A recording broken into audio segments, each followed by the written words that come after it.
right now on Indianapolis This Week, a Sunday exclusive. Well, I'm ready for Charlie White to be back. Indiana's former Secretary of State opens up about his new plans and the Republican Party. Plus, John Layton in studio and his pursuit of a second term as Marion County Sheriff. And only on RTV6. I happen to help save 1,268 lives. The man behind the movie Hotel Rwanda in our Sunday Spotlight. From RTV6, the Indy Channel, this is Indianapolis This Week with Rafael Sanchez. Today we begin with a Sunday exclusive. Former Secretary of State Charlie White is reinventing himself, saying his new projects are not about revenge. White is writing a blog and hosting a weekly internet radio show. His top priority, he says, is clearing his name. We met with him at his lawyer's office on the north side of Indianapolis. White is waiting for a response from the Indiana Court of Appeals. He's asking the court to overturn his 2012 voter fraud conviction. We begin today with Charlie White in his own words. Are we ready for Charlie White to be back? Well, I'm ready for Charlie White to be back. And the one thing that I found refreshing, just through, of course, direct messaging, telephone calls, text messages, I was really surprised how many people I hadn't heard from for a while that were happy to have me back. It made me feel good. You don't feel like you're all alone. So actually, it's been a really exciting time the last couple of weeks, reconnecting with people. Why the blog and why the weekly radio internet program? Well, the reason I got in politics originally was not necessarily to be a politician. It was the issues. And there were times when I always thought maybe I wanted to do something in media from some angle. I didn't know what that was. And I either had to choose one way or another. And, you know, from the time when I was 12 years old and started knocking on doors for school board candidates, back when I was a Democrat, before it changed, I just had a real sense that I needed to help the community.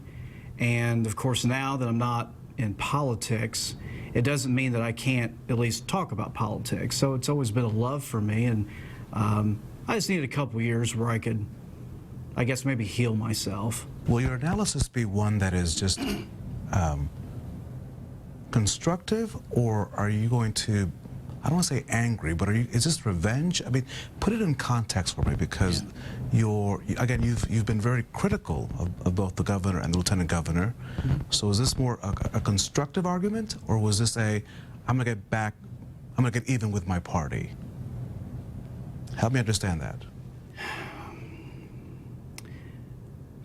There's a couple things going on here.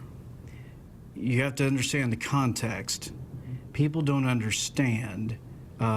My family and I still have to live with this. Not only just me, my wife, my parents, my relatives in Southern Indiana. We have to live with this every day for 4 years now. It's not a matter of revenge. There is some kind of a reckoning at some point that's going to have to occur, where people look into the mirror and say, what was this really all about? Was really about the issues that we were talking about at that time, or was there a lot of tension that was building up behind the scenes for other reasons? Not specifically with Governor Pence necessarily, but with I would always call them the top 1% of the top 1% of the Republican Party, which had been building for several years. And these issues are just fundamental issues, not liberal, not conservative. These are just things that people need to understand about how our government works. And these are the things that I talked about for years that probably, I would say, used up all my 9 lives. And so since you're not a politician now, are you more dangerous in the sense that you can be unleashed? Because as a politician, you have to watch what you say. You have to worry about that next vote, that next person, that next fundraiser. Are you not able just to speak freely about things that maybe in the past you were not unable to speak because you were in a position, in a post? I tell you what, the way I'm speaking now, my last radio show from last week, that personality that I have there, that's me, and that's what I had in the back room with a lot of people in the party. That's the way they knew me back then. Now, when you're running for something, yeah, you're stiff. You get stifled. I mean, you're worried about everything that you're saying that could be taken out of context. But the good thing about this is I can be me. I can let my hair down. And for the first time in my life, I mean, for 20 years of having to deal with a lot of in-party fighting, for the first time, my wife, me, my family, we actually can feel like we can laugh. We can feel like we're being constructive. I'm not doing anything to anyone that like they did to me. I'm not running and trying to have people prosecuted and having their livelihoods taken away. But I am making sure that people do understand that I just, whether you're liberal or conservative or moderate, what you say at the podium, I just want people to be true to themselves. And at the same time, I just want to express in a way from here and there that I'm having fun. Hopefully some people will have fun. Are you ready for the pushback, though? Whenever you criticize power, right, whenever you challenge authority, there is pushback. Are you ready for the pushback that comes with people who may say, look, this guy is not all there. This guy doesn't have all the facts. This guy is speaking out of term. I'll tell you, from about the last 15 years, not 4, I experienced a lot of pushback that the guy on the street, the fly on the wall, if they saw the pushback and the things that were said to me when I was just being plain spoken, and of course the 14 months of, I call it the frenzy, after a year used to the threats in the back room for years, before I even ran for Secretary of State, before anyone even knew who I was or knew what I was running for, when you're used to that kind of pushback behind the scenes, and you're used to people jumping into the back of your former wife's house, people knocking on your door on Christmas Eve when you're trying to wrap gifts from the media, when you're used to that, this is nothing. White had plenty more to say about his former party, the media, and politicians. Now, due to other commitments this Sunday, we did not want to cut our discussion with Mr. White into sound bites. So we'll have more of our conversation with Mr. White next week. Up next, for many of you, public safety is issue number 1. We're continuing our focus on the race for Marion County Sheriff. Incumbent John Layton is in the hot seat when Indianapolis This Week continues. This morning, the Marion County Sheriff is responding to criticisms involving unserved warrants and early inmate releases. Now, last Sunday, we spoke to his Republican opponent, Emmett Carney. Today, we hear from the incumbent. Joining us now is Marion County Sheriff John Layton, who's served in the Marion County Sheriff's Department since 1974. He was elected sheriff in 2010, and he was named Sheriff of the Year in Indiana in 2014. Sheriff, welcome to the program. Why should the voters of Marion County give you another 4 years? Well, there's several reasons, but I would say number 1 reason is what's in here. I've been wearing this uniform for 40 years. Didn't jump around from one department or office to another. This is what I've been doing for the last 40 years. And by doing so, I've learned this county. I've patrolled in my day most of the streets, narcotics, vice, gangs, intelligence, sexual offenses, investigating that. I mean, so I really have a grasp on Marion County and what has gone on here as far as what the sheriff's office should be doing. Plus, I've been in and out of that jail for 40 years. I've seen it go from bad to great. And in the last 10 years, that jail has advanced in such a way that I would hate to see it go backwards again. You've won some national certifications for the jail. Absolutely. The ACS certification, it's a nationally certified, accredited jail now, which is the only public jail in Indiana. But we're, with all of our accreditations with the Sheriff's Office, 911 dispatch, with our academy now, with the inmate health care, and the jail itself, we're in the top 1% of all sheriff's offices in the country. that's a reason I'd like to stay as your Marion County Sheriff. You are running against a Republican by the name of Emmett Carney, and this is what the Marion County Republican Party has to say about you. You can read along with me. They say that Emmett Carney has over 30 years of law enforcement experience, 25 of those years as a federal agent here in Indianapolis. His leadership, integrity, and extensive law enforcement experience make him the best choice to serve as our Marion County Sheriff. The party goes on to say, since taking office 4 years ago, John Layton has increased his budget. He has also each year left thousands of warrants unserved and accidentally released 22 jail inmates into our community. I believe, according to the party, the Republican Party, that public safety officials need to be held to the highest standard, and Sheriff John Layton hasn't met that standard. We deserve better. It's time to elect Emmett Carney to be our Marion County Sheriff. That is Kyle Walker, the Marion County head of the Marion County Party here in Indianapolis. Is that the Republican Party? That is the Republican Party.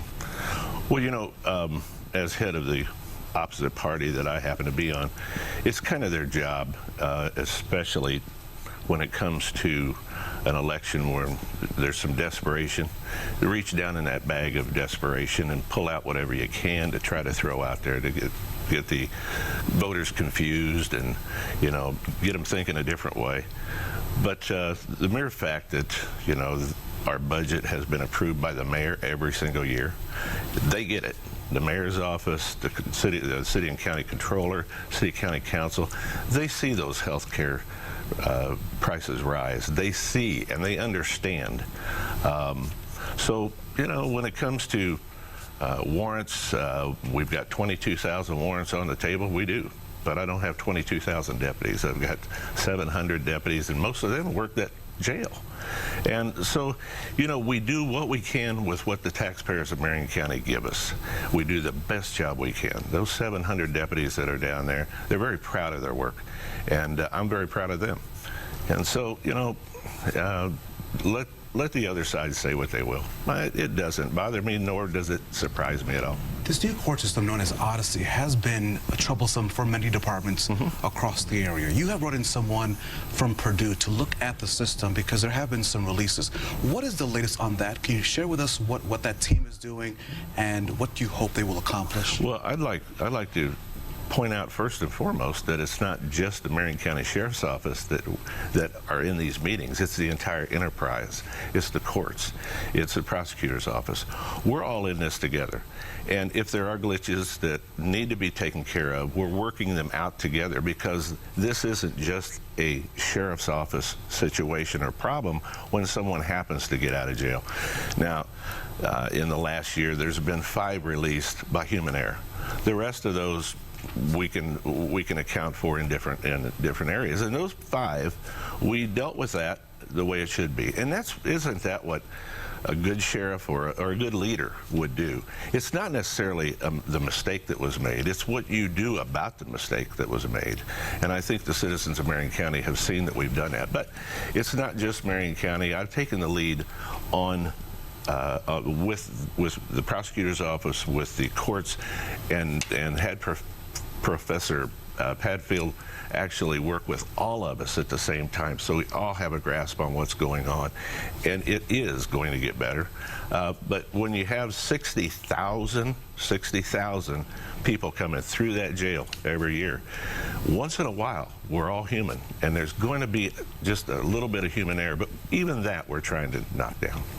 Sheriff John Layton, thank you so much. Thank you. Good luck to you, and hopefully you'll come back and share with us the findings of that Purdue report. I certainly will. Thank you very much. Thank you, Sheriff. The interviews with the sheriff and Emmett Carney, his opponent, will be posted on our website, theindychannel.com. Click on the video section tab for the Indianapolis This Week option. You can watch both interviews later today. New speculation is growing about Mayor Ballard's next move, and his new pre-K plan is gaining some more support. Our insiders join us to debate when Indianapolis This Week continues. It is now time for our political insiders, Democrat Laura Beck, Republican Jennifer Hollowell, Mary Beth Schneider. Welcome back to the roundtable. Thank you for having me. And the big news this week has been, will Mayor Ballard run for a 3rd term or not? And Jen, you would be a key player in that, so you ought to know. Is he running? Well, I mean, first let me say that the speculation on this has become a very popular sport. But as you know, all of these are not anonymous sources, and they're anonymous for a reason, because they don't really know. I know a couple of things. One, that the mayor is very well positioned to win should he seek re-election, and also that there are a lot of people who want to see him run. Certainly all Republicans do, but that he has widespread support across the county. But, you know, we're going to have to just wait before that announcement's made. He lent some fuel to the fire, though, by talking about Cathedral and people talking to him, encouraging him to go back to head Cathedral. So is his heart perhaps starting to lean in a different direction? Well, I mean, first of all, he cares deeply about the city, and I don't think there's any question about that. He's given half of his life to public service, and he has a strong record as mayor. I mean, he has been very successful in transforming the city in a lot of ways. And so therefore, I'm sure there are a lot of organizations who would love to have him on their team. But again, that decision hasn't been made yet. And Laura, as we continue to talk about the mayor, we don't talk about any Democrats. So we've just spent a minute or so talking about Mr. Ballard. So does the Democrat have any chance as we continue to feed the speculation? Well, I think so, yes. And I think to the point about Mayor Ballard, whether he wants to run again or not, I think anyone who's ever worked for an elected official in any capacity realizes that the decision to seek another term is always a very personal decision. Absolutely. That they have to make, and they make it in consultation with their families. I mean, anyone who's ever worked for an elected official knows if you're working for the elected official, it's an incredibly grueling life. I mean, the people who work in a mayor's office, a governor's office, it's exhausting, and it is your life. And so for a mayor or a governor, it is an absolutely all-consuming job. So you're advising him not to run? No, I'm saying, well, no, I think but it's a personal decision, and it's a personal decision that they have to make in conjunction with their family and with their children. And they also have to think about what they want for their future, too. So, I mean, I think that I probably would get in trouble with some Democrats for not attacking him for making this decision, but it's something they have to make on their own. But I will say this. It's hard to run for that third term, and we've talked about that before. It's hard to I think it's hard to run for a third term, and he's got to also be thinking, you know, do I really want to do this again? And I think the Democrats, we've got two viable candidates. Well, we have Ed Delaney has declared. Sure. Joe Hogsett wants to run. He's opened his office. But I think that we've got good people in line, but the question then becomes who runs. If he decides not to run, who does run? And we'll talk about next time, yeah. because time has run out. Ladies, thank you so much. Wow. Yeah, It was quick time today. goes by fast. I mean, Mary Beth Schneider, you bring her to the table and she makes this party happen. Time goes by fast. She does, wow. You come back to the party more often. Yes, please The do. conversation between our insiders continues on Twitter. Check out their Twitter handles and give us your opinion and stay up to date with Kip, Abdul, Laura, Jennifer, and Mary Beth throughout the week. Indianapolis this week. The party continues after the break. Only on RTV6, Paul Rusesabagina is known around the world for saving hundreds of lives during a brutal civil war in Rwanda back in 1994. 10 years later, his story led to the Hollywood movie Hotel Rwanda. Rusesabagina kicked off this year's Madam Walker Theater Speaker Series. We sat down at Georgia Reese's restaurant on the north side of Indianapolis for this exclusive one-on-one. Well, thank you for joining us. What is the legacy of Hotel Rwanda? Many people have seen the movie. What is the legacy of that movie? Actually, the way Hotel Rwanda was done was, first of all, my choice.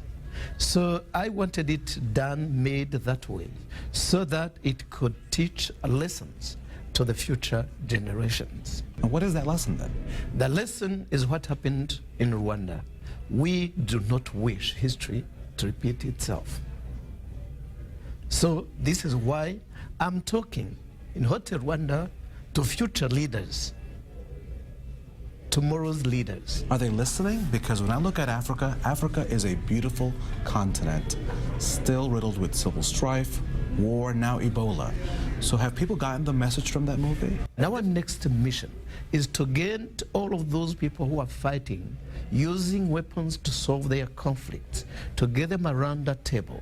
And through dialogue, we solve our conflicts. The only way to get a sustainable peace in a region is through dialogue. And I believe in that because in 1994, when the genocide was going on, I had no other weapons. I used words to solve conflicts. So I love words as weapons, and I believe in them because with words, I happen to help save 1,268 lives. But we need the West. Because as you have seen or heard, in Africa, you see many people many leaders are always groomed by the West. As we say, behind each and every superpower in Africa, you have a Western superpower. Then the African leaders, as long as they don't have their freedom to stand by themselves, vote for their leaders, now elect the people who represent them, Africa will remain the way it is, just dictators backed by the West. But our main objective then is then through dialogue, have Africa led by Africans in a democratic way. Do you keep in touch with those folks that you saved? Definitely.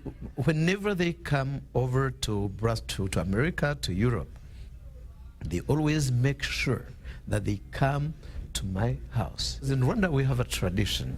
We say that two men can never sit down and discuss, talk seriously without a drink. And a drink is not a glass of water or tea or coffee. It is something more serious. So they always come with a few things like that.